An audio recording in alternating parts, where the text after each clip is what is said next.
History remembers great battles, great kings, great empires, but sometimes, history hides its most terrifying victories. This is not the story of an army that lost a war. This is the story of an army that vanished. 50,000 soldiers marched into Egypt, disciplined, armed, confident. And then, they disappeared. No survivors, no graves, no names. So tonight we ask the forbidden question. What did ancient Egypt do with 50,000 human beings? Before the sand swallowed their footsteps, before history fell silent, there was an army.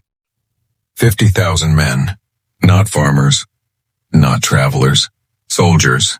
In the ancient world, an army of this size was terrifying. It meant power. It meant confidence. It meant conquest.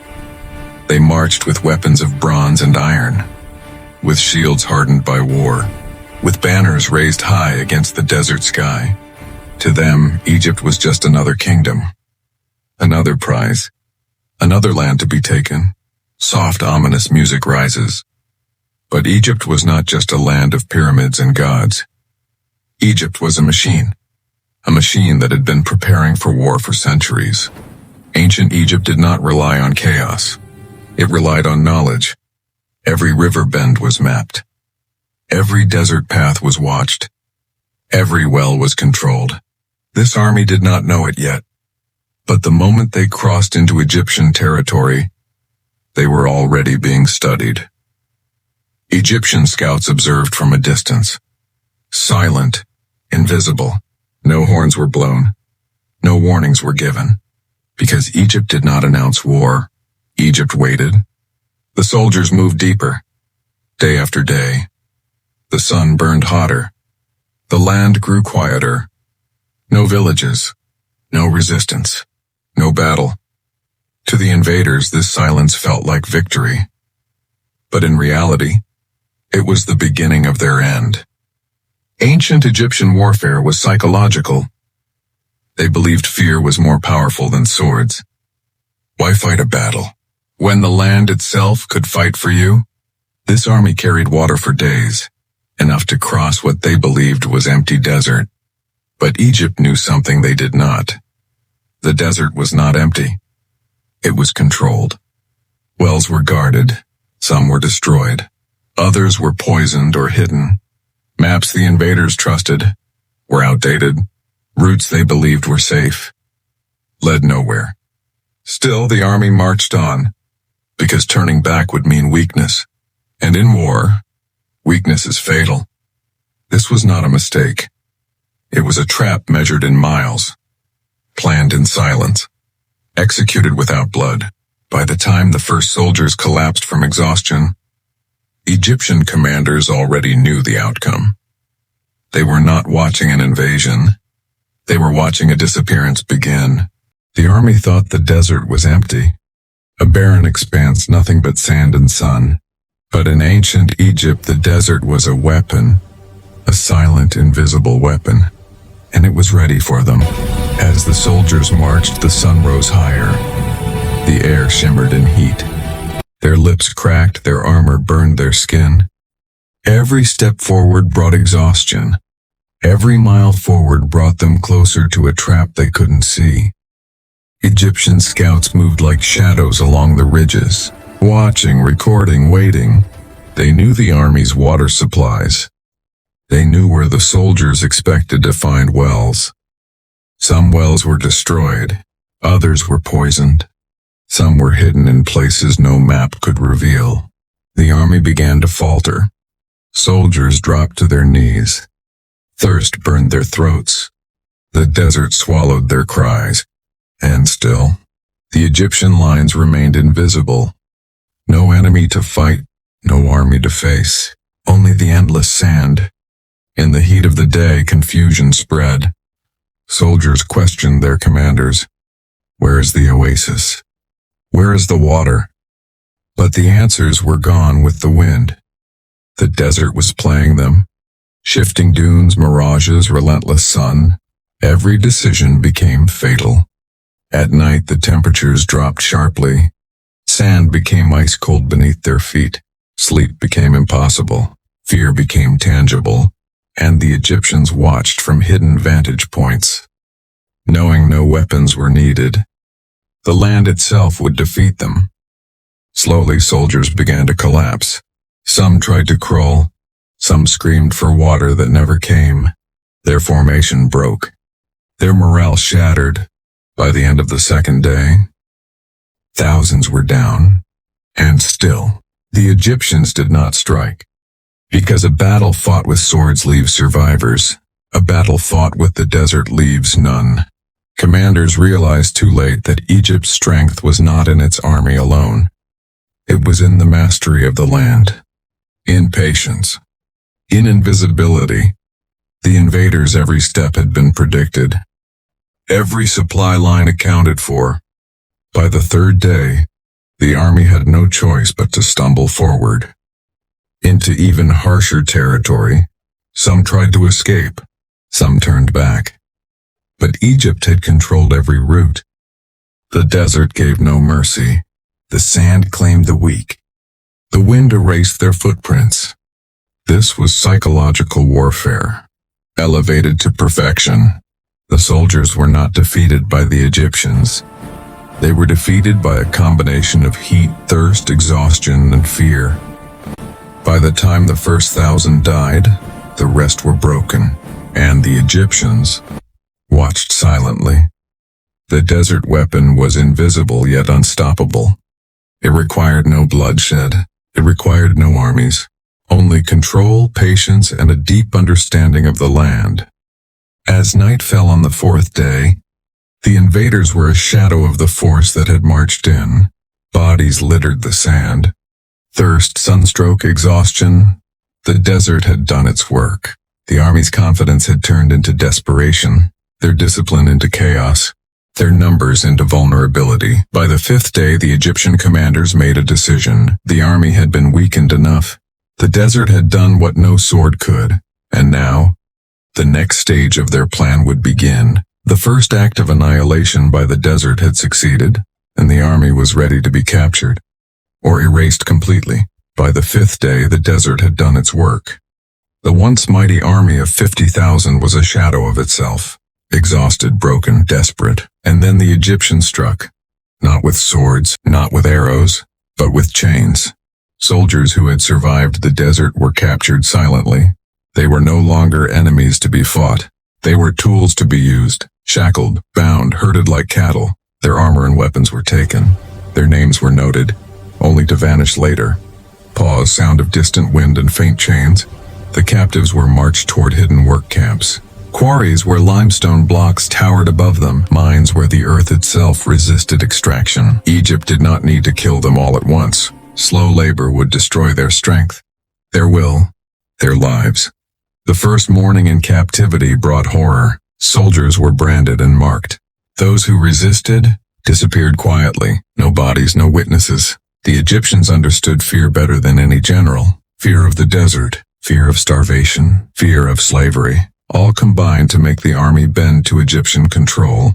By the second day of captivity, the majority had lost hope. Some tried to escape only to find the desert behind them, unwelcoming. Others surrendered completely, walking toward labor they could not survive. Life in captivity was designed to erase identity.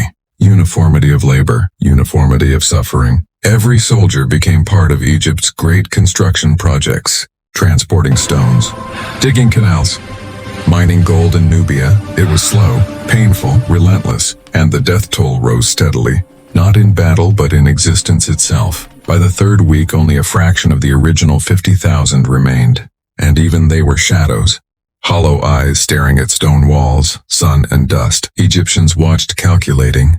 Every weak soldier, every exhausted breath, every broken spirit, accounted for. This was not mere cruelty. It was efficiency. It was the art of control. Why fight a battle when an enemy can be dismantled without a sword? Why kill in moments when death over weeks is far more terrifying? And then came the final act of capture. Soldiers who might have survived the desert now faced complete erasure. Names carved into Egyptian records, then destroyed. Faces recorded, then forgotten. Bodies buried in secret pits, never to be found. Those who resisted, were executed quietly, in the shadow of walls covered with hieroglyphs praising Pharaoh. Their screams were swallowed by the desert wind. Egypt had turned an invading army into ghosts. Not one would be remembered in enemy lands. Not one would return to tell the tale. This was the essence of Egyptian warfare. Control through environment, control through fear, control through erasure.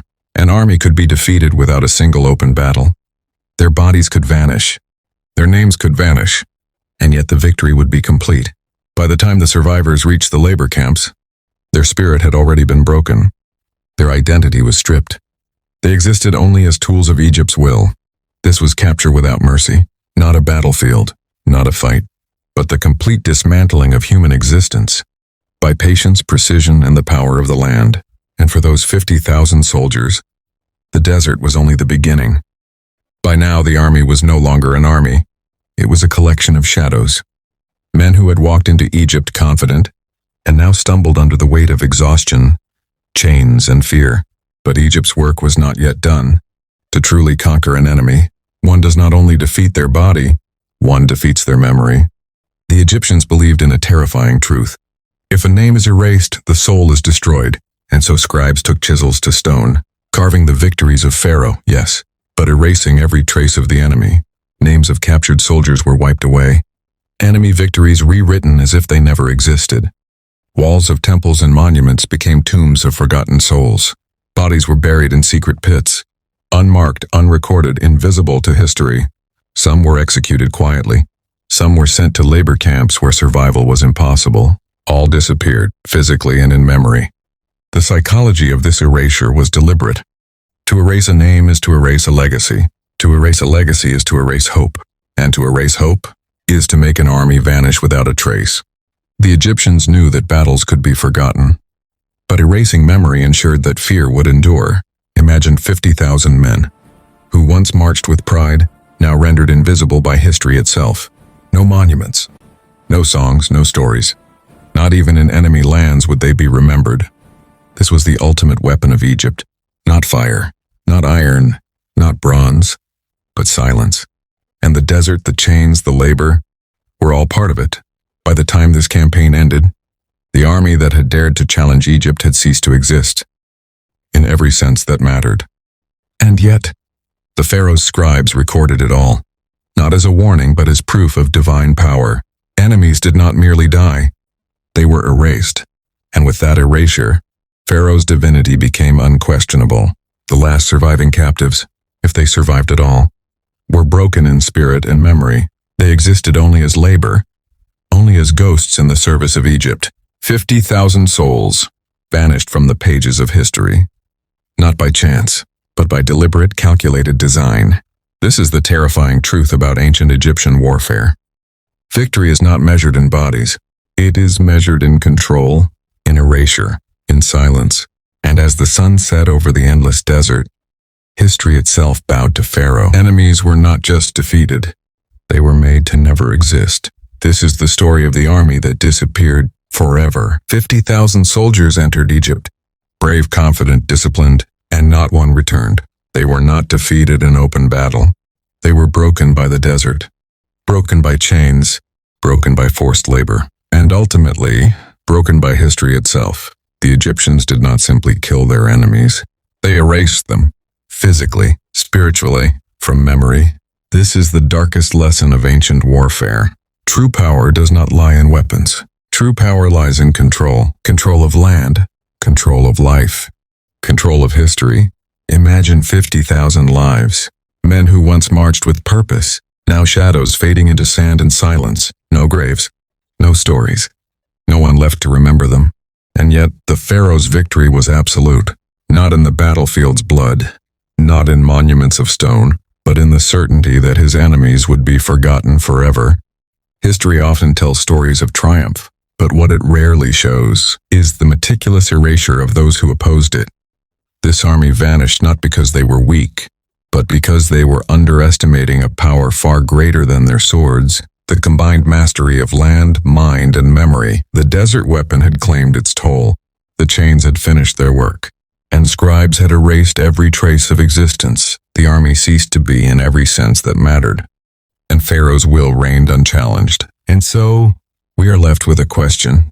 How many battles are won, not by the sword but by invisibility? How many empires control not by armies, but by erasing the stories of their enemies? History remembers victors, but it often forgets the vanquished. And in ancient Egypt, forgetting was not accidental. It was deliberate. It was complete. It was terrifying. This story is more than an account of an army lost. It is a warning about power, control, and the fragility of human memory, because victory does not always leave bodies. Sometimes it leaves silence. If this story shocked you, comment below. If it disturbed you, share it with others. And subscribe, because history hides secrets that we were never meant to know. The full story of this lost army and the terrifying strategies of ancient Egypt awaits on our channel.